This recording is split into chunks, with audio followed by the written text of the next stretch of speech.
Bonjour à tous et bienvenue dans ce nouvel épisode de notre podcast Store Talk.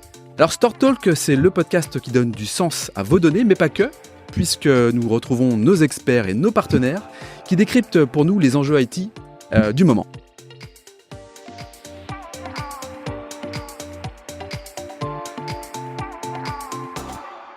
Pour parler des enjeux IT du moment, j'ai autour de moi 3 invités.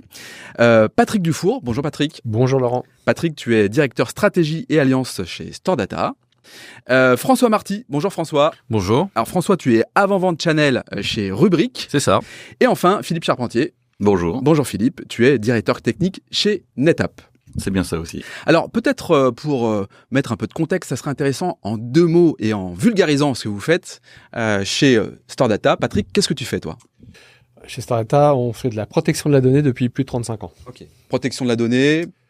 Au sens large, la donnée informatique, évidemment, sur les systèmes de nos clients, sur les systèmes informatiques de nos clients. Très bien. François, donc chez Rubrik, qu'est-ce que c'est Rubrik ? Eh bien, Rubrik est une société fondée en 2014 autour de la protection de la donnée et qui a évolué sur la cyber-résilience en 2018. Très bien. On en parlera justement tout à l'heure de la cyber-résilience et la cybersécurité. Et enfin, Philippe, NetApp, en 2-3 mots, qu'est-ce que c'est ? Alors NetApp, c'est un spécialiste de la gestion de la donnée. L'objectif, c'est de pouvoir manipuler la donnée où qu'elle soit dans le cloud ou on-prem, et avec n'importe quel protocole, et donc d'apporter des data services, notamment autour de la sécurité. Très bien. Alors, il y a dans peu de temps quelques nouvelles réglementations qui vont débarquer, entre autres DORA et NIS2. Alors pour le kidam, pour le chef d'entreprise, pour lui c'est peut-être quelque chose qu'il ne maîtrise pas. Justement, on est là aussi pour faciliter la compréhension de ces nouvelles réglementations. Patrick, peut-être quelles sont les nouvelles exigences de cette réglementation ? Les exigences sont essentiellement d'améliorer la protection de la donnée, renforcer sa sécurité, augmenter la disponibilité de la donnée, puisque notamment DORA est destiné aux organismes dits financiers et ils ont l'obligation de délivrer leurs services quoi qu'il arrive, donc y compris en cas d'attaque, en cas de problème énorme, il faut qu'ils puissent assurer et délivrer le service en protégeant les données. Donc c'est une forme d'obligation permettant à l'entreprise de devoir montrer finalement patte blanche sur la gestion de ces données parce qu'il y a des relations avec des clients, des entreprises et que ça peut avoir des conséquences assez importantes. Ce que je pense qu'on peut dire, c'est que la plupart des métiers se digitalisent et que de facto, l'informatique est maintenant partout, omniprésente, et que soit on la laisse se développer de manière chaotique, soit on essaie de la réglementer pour sécuriser un peu le tout parce qu'il y a des enjeux financiers, économiques, internationaux, hyper importants. Alors justement, François, peut-être pourquoi ces règles sont particulièrement cruciales pour le secteur financier et au fond, comment elles impactent les autres secteurs ? En fait, c'est pas simplement que les entreprises financières, c'est aussi toutes les entreprises sous-traitantes. Et derrière, ce qui est appréciable de côté DORA, c'est qu'en fait, DORA pose un cadre, un vrai framework autour de ce qui est attendu. Donc, autour de chacun des articles, on est en capacité, du coup, de retrouver et de relier ce qui est attendu via des outils de sécurité ou de cyber-résilience. Et ça change complètement, je dirais, le paysage de ce qu'on a l'habitude de voir jusqu'à maintenant. Alors, quand on fait un parallèle entre un DORA, un NIS2, un DORA et un NIS2, c'est un petit peu les mêmes attendus. Je pense que Patrick est d'accord avec moi là-dessus. Et derrière, ce qu'on s'aperçoit aussi, c'est que un NIS2 dernièrement a étendu son champ. Donc on avait un nombre d'entreprises qui a évolué jusqu'à 15 000 entreprises aujourd'hui. Et je pense que ça, c'est juste un début. C'est quelque chose qui va arriver et qui sera peut-être prédominant dans le terrain de jeu aujourd'hui des entreprises. Philippe, est-ce que je peux faire le parallèle avec finalement la RGPD ? C'est-à-dire qu'est-ce que c'est quelque chose qui oblige l'entreprise à se mettre en conformité du coup et au-delà des données via la RGPD, est-ce que finalement DORA et NIS2, c'est un parallèle intéressant à faire ? Alors déjà, les réglementations autour de la RGPD sont déjà en vigueur, ouais. Donc effectivement, ça permet de voir quel est le cadre réglementaire qui est appliqué, et, notamment de voir les sanctions. Donc effectivement, ça fait partie de la même démarche. Maintenant, il y a des approches différentes, dans le sens où le RGPD est très lié à la notion d'identité, alors que NIS2 et DORA sont beaucoup plus liés à la résilience de l'infrastructure et à des mécanismes de sécurité et de communication qui doivent être mis en place pour pouvoir pallier à des cas de désastre. Tu parles de résilience. Si tu devais nous définir finalement quelle est la résilience sur des sujets de cybersécurité, en 2 mots, c'est quoi ? En 2 mots, j'ai pas envie que mes comptes bancaires soient perdus, donc j'aimerais bien qu'ils soient tout simplement disponibles, et donc je veux m'assurer que l'infrastructure qui est derrière, quoi. Moi, mon métier, ça va être m'assurer que l'infrastructure qui est derrière le support de mes comptes bancaires, elle soit résiliente, donc elle soit disponible. Elle soit déjà résiliente sur un site, mais également sur de multiples sites. Je crois que c'est très parlant ce que tu viens de nous imager là. Effectivement, on est chef d'entreprise, on n'a pas forcément envie de voir ses comptes s'envoler et d'être assuré que l'argent, les flux soient évidemment bien présents. Oui, puis au-delà de ça, ce qu'il faut dire aussi, je pense, c'est que c'est pas simplement l'exfiltration de la donnée, c'est aussi la résilience liée au fait que mon service doit rester opérationnel. Vous avez des entreprises, si vous prenez une entreprise comme Uber, demain, il n'y a plus de service digital, c'est fini. Uber ne fonctionne plus. Alors, Patrick, justement, tiens, on parle de cette urgence de conformité, parce que au fond, c'est à partir de janvier que tout ça doit se mettre en place. C'est demain. Comment finalement se préparer pour être conforme d'ici janvier, sachant que le temps nous est compté, et quelles sont les conséquences? On a commencé à les toucher un petit peu. Les conséquences en cas de manquement aux obligations réglementaires. Alors oui, pour janvier, c'est trop juste. C'est évident, ceux qui n'ont pas commencé, il va falloir qu'ils s'y mettent, mais le législateur ou l'auditeur sera peut-être un petit peu tolérant. Ça, on ne sait pas. Ouais. En tout cas, il est urgent de se dépêcher d'y arriver. Les conséquences, si il y a une attaque, par exemple, une perte de données liée à une attaque ou ce type d'incident, c'est des conséquences financières. Il y a des pénalités à la clé qui sont liées souvent au montant du chiffre d'affaires, donc un pourcentage du chiffre d'affaires, donc ça peut vite monter. Il y a également des problèmes d'image. Une entreprise qui se fait attaquer et qui perd des données, elle va perdre la confiance de ses utilisateurs, de ses clients, etc. Donc les conséquences sont au-delà de ce que prévoit même le règlement. Et puis perte de production aussi. L'entreprise a pu pouvoir travailler pendant un certain temps. Philippe. Il y a une grosse différence aussi maintenant, c'est que la responsabilité est clairement établie. C'est une responsabilité pénale et qui implique directement la direction de l'entreprise. Avec des obligations de formation des dirigeants, donc ce qui a un impact forcément sur le sérieux qu'on peut mettre derrière ces types de réglementations. Je me permets de faire le parallèle de nouveau avec l'RGPD, parce que au fond, on pourrait se dire oui, une réglementation supplémentaire et puis on verra comment ça se passe, on sera tolérant, etc., etc. Enfin, là, l'actualité nous démontre que CGDIM a dû payer 800 000 €, c'est ça, d'amende. C'était début septembre, donc oui, c'était assez récent. C'est très récent, oui. C'est sur le site de l'ANSSI, effectivement. Parce que ils manipulent des données médicales, et notamment la manipulation de ces données médicales a fait qu'ils ont partagé des données qui étaient potentiellement personnelles et qui permettent de remonter jusqu'à l'identité de la personne. Et donc voilà. Bon, on a vu des éléments assez concrets sur l'obligation de se mettre aux normes. François, Philippe, ma première question, c'est que finalement, au fond, comment vos entreprises, comment Rubrik et NetApp peuvent aider à réduire les risques et à améliorer la fameuse résilience des entreprises? Alors, ce qu'il faut voir, c'est que ces réglementations, elles sont très bien documentées. Alors, dans le cas de DORA, c'est une réglementation, donc elle va effectivement entrer en vigueur en janvier. En revanche, dans le cas de NIS 2, c'est une directive. Donc, il y a une déclinaison locale qui doit être définie par l'ANSSI, qui devait être faite en octobre et finalement qui va être un petit peu reportée, on va dire. Et donc, concernant ces documents, ils font une centaine de pages, donc ils sont très bien écrits, vraiment, avec des articles très précis sur différents thèmes.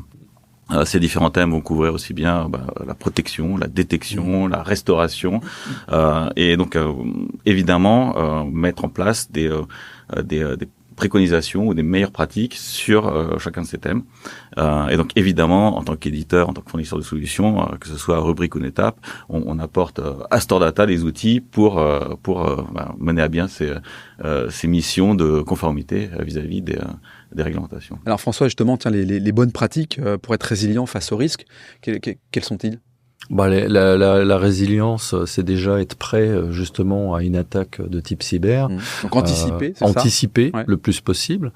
Et puis derrière, faire de l'hygiène de la donnée, faire de la data gouvernance autour de sa donnée, savoir où c'est qu'elle est géolocalisée par rapport à son métier, être en capacité du coup d'avoir des fonctionnalités de type sensitive data, DSPM, etc. Donc alors c'est des acronymes un peu barbares. Oui, c'est des acronymes un peu barbares. Mais derrière, savoir, une fois qu'on a ces types de données, savoir les localiser aux bons endroits pour pouvoir les protéger, pouvoir redémarrer les services et se préparer justement à un redémarrage. Arrêtons d'avoir des environnements où personne ne sait comment les redémarrer. Alors, François, très bien, c'est très clair, mais quand on est une PME, parfois on se dote pas toujours des moyens, des services qui vont bien. Tout à fait. Et là, je dirais les grands groupes, c'est OK, bon, mais les PME, c'est peut-être un peu plus compliqué. C'est là aussi, au fond, où Stordata intervient pour faciliter les choses, mais concrètement, comment ça se passe? Parce que je suis chef d'entreprise d'une PME, je suis conscient de tout cela, mais c'est peut-être un peu secondaire parce que j'ai d'autres choses à faire, alors que, au fond, ça serait peut-être l'une des priorités.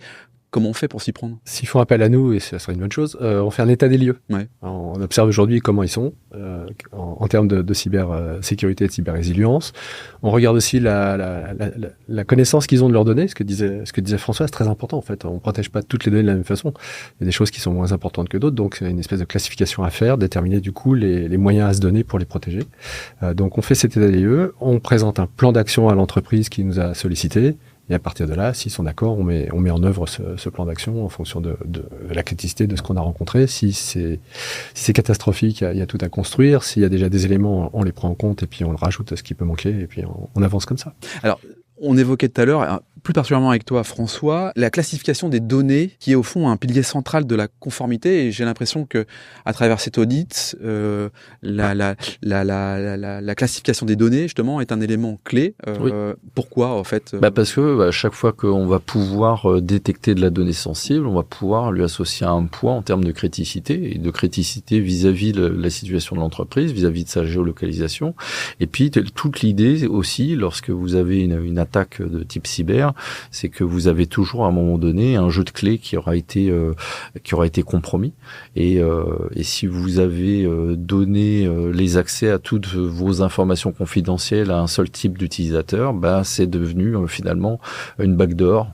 Donc toutes vos données sensibles sont potentiellement compromises juste avec ce compte-là. Donc c'est super important finalement de recontaineriser, de réétanchéifier un peu les choses de façon à ce que on soit dans une démarche où chaque utilisateur de l'infrastructure ait accès qu'aux données dont il est en droit d'avoir accès. Philippe, justement, on parle aussi dans cet univers-là de l'intelligence artificielle et on parle d'un terme spécifique qui est l'AI Act, qui va également impacter la manière dont les entreprises gèrent leurs données. Peut-être nous expliquer qu'est-ce que c'est l'AI Act et puis quelle influence ça peut avoir sur l'infrastructure IT en fait. L'AI Act, c'est en cours de définition, mais l'idée c'est de s'affranchir des biais qui peuvent être faits à partir de l'intelligence artificielle et de s'affranchir aussi de tous les usages malveillants qui peuvent être générés depuis l'intelligence artificielle. Qui peuvent venir en interne, c'est-à-dire qu'en interne on peut utiliser l'IA générative et créer aussi des actes malveillants sans même le savoir. Oui. J'imagine que c'est ça aussi qui permet d'anticiper les attaques. Alors il y a ça, il y a le fait aussi de ne pas partager par exemple des données privées avec le public. Il y a le fait aussi d'utiliser des outils d'IA pour se protéger, puisque les attaquants utilisent l'IA, autant l'utiliser. Donc si je prends un exemple très concret, nos baies de stockage, elles englobent une techno à l'intérieur des contrôleurs, de l'intelligence, qui permet de mesurer finalement s'il y a des biais d'utilisation de la baie pour la protéger si jamais on détecte quelque chose qui est anormal. Donc il y a aussi bien des mesures de protection que des mesures de correction vis-à-vis de ce que peut être fait avec l'IA par nos clients. François, tu voulais réagir par rapport à ça sur l'IA ?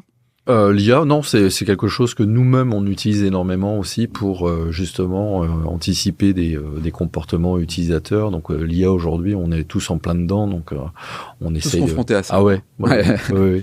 Donc quand on parle de privatisation des données, on voit quand même une sacrée tendance sur le marché, qui est d'investir sur des modèles de données existants qui sont chez les cloud providers publics, parce qu'on n'a pas forcément les infrastructures qui nous permettent de développer nos propres modèles, et du coup de les enrichir avec des données privées. Et donc ça, c'est un enjeu particulier autour de l'intelligence artificielle. Il y a un gros mot qui s'appelle le RAG, qui permet de faire ça, mais qui nécessite d'avoir de la mobilité de la donnée entre une sphère privée et une sphère publique. Et donc il y a évidemment des développements spécifiques qui se font autour de ça, autour de l'intelligence artificielle, pour s'assurer que les données privées restent privées. Donc l'intelligence artificielle est un élément extrêmement magique, mais qu'il faut anticiper dans son organisation, sinon ça peut créer de véritables problèmes. Patrick, on entend aussi souvent parler d'attaques de type ransomware. Ça, je pense que ça peut parler à peu près à tout le monde, qui représente une menace assez sérieuse pour la sécurité des données en tant que telle. Comment on peut se protéger de ces attaques qui se multiplient de plus en plus ? En fait, en appliquant tout ce qu'on a dit tout à l'heure, c'est-à-dire ce qu'il y a dans les réglementations est aussi une façon de se protéger contre ça, mettre en place les solutions qui vont permettre de détecter les intrusions, qui vont permettre d'être prêtes à y réagir et qui vont permettre de redémarrer si l'intrusion, le ransomware a réussi à faire ce qu'il voulait, en mettant en place des solutions qui vont permettre, par exemple, à travers les solutions de sauvegarde et les solutions de stockage, d'exporter une copie des données ailleurs, un endroit qui sera inaccessible, une espèce de coffre-fort, de façon à ce que, dans le pire des cas, si le ransomware a réussi à faire son œuvre, c'est-à-dire à détruire ou chiffrer les données en place dans l'entreprise, de permettre de pouvoir remettre une copie de ces données-là propre, sans problème interne. Donc il y a aussi des étapes de nettoyage ou de vérification que ces données-là ne contiennent pas la source du mal, de façon à remettre ça en état rapidement chez le client pour qu'il puisse redémarrer sa production. Donc là, concrètement, pour donner un peu de visibilité aussi à des dirigeants qui sont pas, qui un jour ou l'autre seront confrontés à ça. Hein. On dit que finalement, chaque dirigeant, chaque entreprise, un jour ou l'autre sera confronté à cette problématique d'attaque en fait. Voire est déjà confronté, mais voire ne déjà. pas. Hein. Donc peut-être pour illustrer à quoi ça ressemble, peut-être vous pouvez nous expliquer comment vous intervenez tous les deux avec Stordata pour anticiper tout ça, prévoir l'attaque. Est-ce que c'est quoi ? C'est un logiciel ? Est-ce que c'est une grosse boîte ? Enfin, à quoi ça ressemble et comment vous intervenez ? C'est surtout une stratégie. Ouais, des meilleures pratiques. Ouais. C'est ça. C'est surtout une stratégie. Et après, derrière, vous avez effectivement des produits. Donc les outils, il y a plein d'outils, mais ce que mentionnait Patrick, c'est la notion de golden copy. Ouais. C'est-à-dire d'avoir une copie des données qui potentiellement est dite immuable, c'est-à-dire qu'on peut pas modifier. Même nous, en tant qu'éditeur, on peut pas la modifier. On la garde pendant peut-être 30 ans, mais du coup, elle est conservée. On est sûr que c'est une donnée qui est stable et qu'on va pouvoir remonter quoi qu'il arrive. Après, il y a énormément d'outils de sécurisation, par exemple, un exemple très concret, mais un attaquant, ce qu'il va faire, c'est qu'il va essayer de prendre des droits d'administrateur ou de superviseur. Et donc, typiquement, toutes les opérations dites sensibles, on va avoir des outils qui permettent de dire, s'il y a une opération sensible, il faut potentiellement qu'il y ait un complice ou 2 ou 3 personnes qui puissent valider cette opération sensible. Donc, ça permet de rajouter des couches de sécurité qui font que l'attaquant, il va aller plutôt ailleurs. Peut-être un mot là-dessus. Il y a encore un an, on parlait d'une attaque à peu près toutes les 21 secondes dans le monde. Ce qui est déjà beaucoup. Là, on est en dessous des 10 secondes. Okay. Donc, ça veut dire qu'il y a vraiment des attaques tout le temps. Parfois, elles sont visibles, parfois elles ne le sont pas.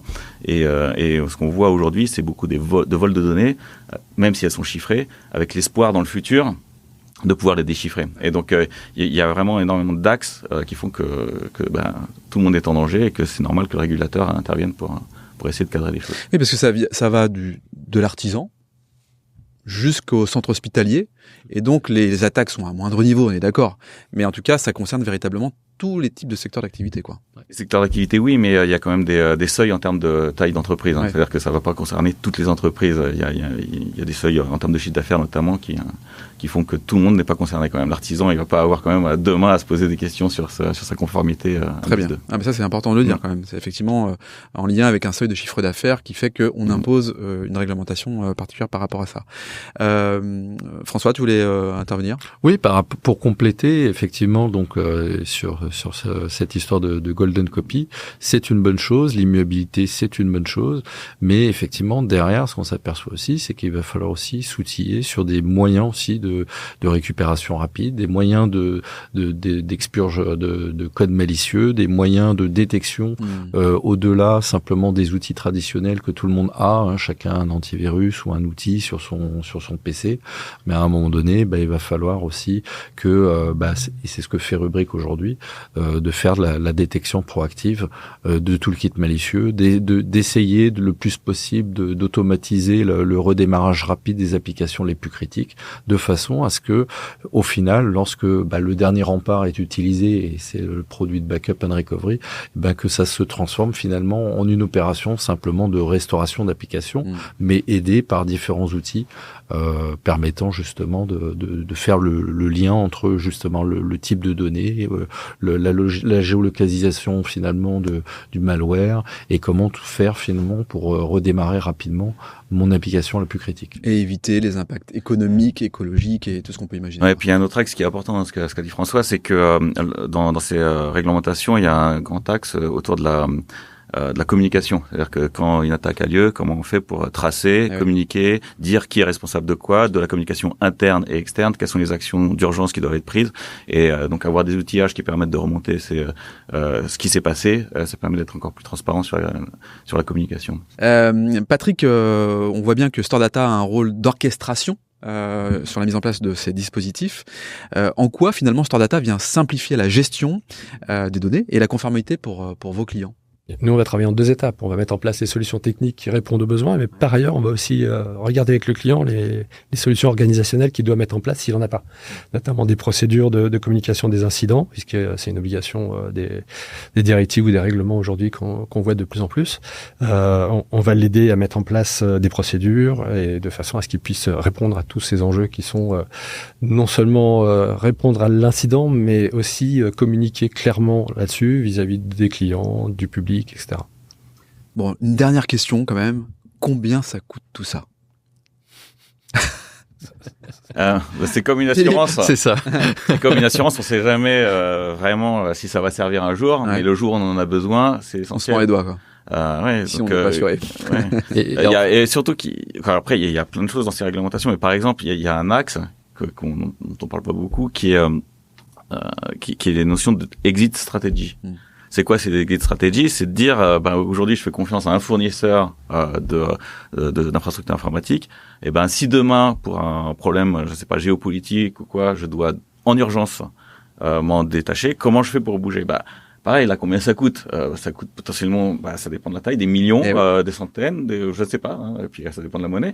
Mais donc ça veut dire qu'il y a quand même des choses à mettre en place qui, oui, sont coûteuses, mais qui permettent vraiment de garantir une résilience par rapport à la majorité des problèmes qui peuvent être rencontrés. Ouais, et puis d'anticiper une amende qui peut être de 800 000 euros, par exemple, quoi. Tout à fait. Et en fait, moi, bien souvent, ce que je demande, c'est en fait aujourd'hui, combien ça vous coûte à votre entreprise une journée d'interruption?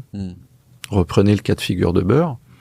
Si vous n'êtes pas en capacité de vous remettre d'une attaque ransomware rapidement, c'est votre business que vous mettez en danger. C'est votre entreprise que vous mettez en danger. T'as raison. Et on a un exemple comme ça, l'hôpital de Versailles, où ils sont toujours aujourd'hui enquiquinés par un code malicieux. Ah oui. Et ils sont en train de se battre. Ça fait 1 an et demi que ça dure. Et ça, c'est un cas de figure. Et il y en a d'autres qui existent. Et certaines entreprises, au bout de 6 mois, ils ont déjà mis la clé sous la porte depuis bien longtemps. Ouais.